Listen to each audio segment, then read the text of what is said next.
Bismillahirrahmanirrahim. Assalamualaikum warahmatullahi wabarakatuh.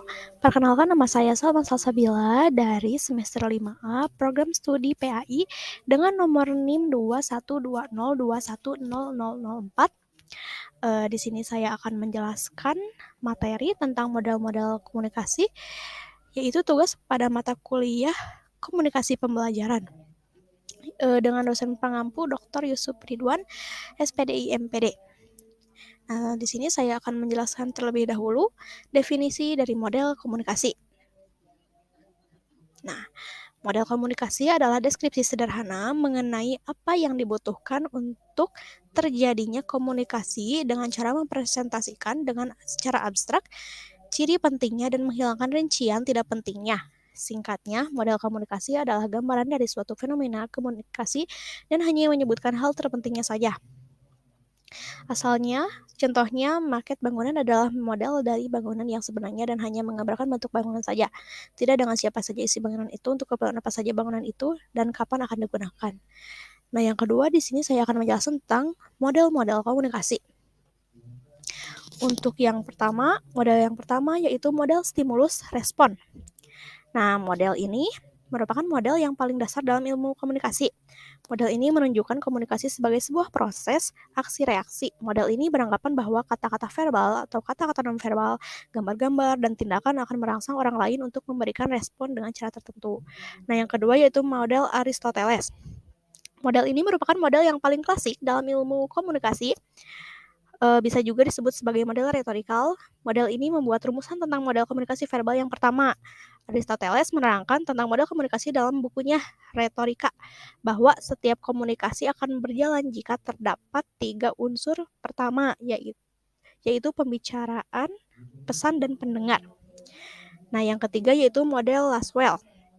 Model ini menggambarkan komunikasi dalam ungkapan who, say, what, in which, channel, to whom, with, what, effect, atau dalam bahasa Indonesia adalah siapa, mengatakan apa, dengan medium apa, kepada siapa, pengaruh apa. Nah, model ini menjelaskan tentang proses komunikasi dan fungsinya terhadap masyarakat. Nah, Laswell berpendapat bahwa di dalam komunikasi terdapat 3 fungsi. Yang pertama adalah pengawasan lingkungan, yang mengingatkan anggota-anggota masyarakat akan bahaya dan peluang dalam lingkungan. Yang kedua adalah korelasi sebagai bagian terpisah dalam masyarakat yang merespon lingkungan. Ketiga adalah transmisi warisan sosial dari suatu generasi ke generasi lainnya. Nah, yang keempat yaitu model Shannon and Weaver.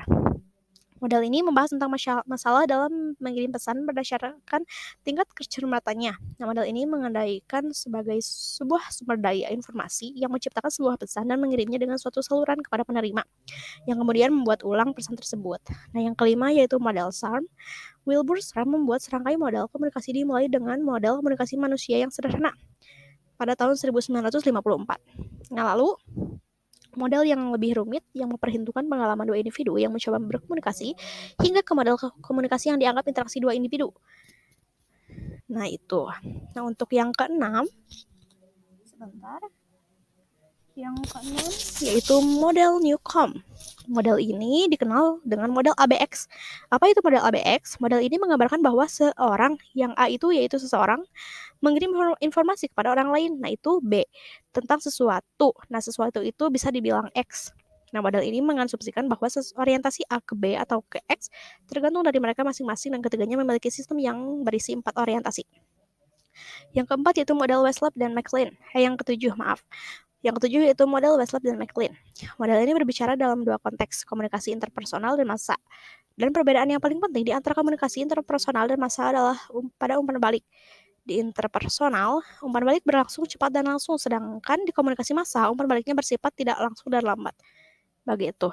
Nah, yang kedelapan yaitu model transaksional. Model ini dikembangkan oleh Barlow pada tahun 1970. Model ini menggarisbawahi pengiriman dan penerimaan pesan dan berlangsung secara terus-menerus dalam sebuah episode komunikasi. Begitu ya. Yang nomor 9 yaitu model interaksional. Model ini dikembangkan oleh Wilbur Schramm pada tahun 1954 yang menekankan pada proses komunikasi dua arah di antara para komunikator. Dengan kata lain, komunikasi berlangsung dua arah, dari pengirim kepada penerima dan dari penerima kepada pengirim. Proses melingkar ini menunjukkan bahwa komunikasi selalu berlangsung. Para peserta komunikasi menurut model interaksi adalah orang-orang yang mengembangkan potensi manusiawinya melalui interaksi sosial, tepatnya melalui pengambilan peran orang lain. atau role taking. Patut dicatat bahwa model ini menempatkan sumber dan penerima mempunyai kedudukan yang sederajat. Yang ke-10 yaitu model Deafler. Model ini merupakan model komunikasi massa dengan menyisipkan perangkap media massa dan perangkat umpat balik. Model ini menggambarkan sumber, pemancar, penerima, dan tujuan sebagai fase yang terpisah dalam proses komunikasi massa, serupa dengan fase-fase yang digambarkan Scrum. Nah, sekian macam-macam model komunikasi. Dan saya dapat mengambil kesimpulan ya, model komunikasi adalah deskripsi sederhana mengenai apa yang dibutuhkan untuk terjadinya komunikasi dengan cara mempresentasikan dengan cara singkatnya. Model komunikasi adalah gambaran dari suatu fenomena komunikasi dan hanya menyebutkan hal terpenting saja. Misalnya, maket bangunan adalah model dari bangunan sebenarnya dan hanya menggambarkan bentuk bangunan saja, tidak dengan siapa saja isi bangunan itu, untuk keperluan apa saja bangunan itu, dan kapan akan digunakan. Nah, sekian dari presentasi dari saya. Mohon maaf apabila ada kesalahan. Wassalamualaikum warahmatullahi wabarakatuh.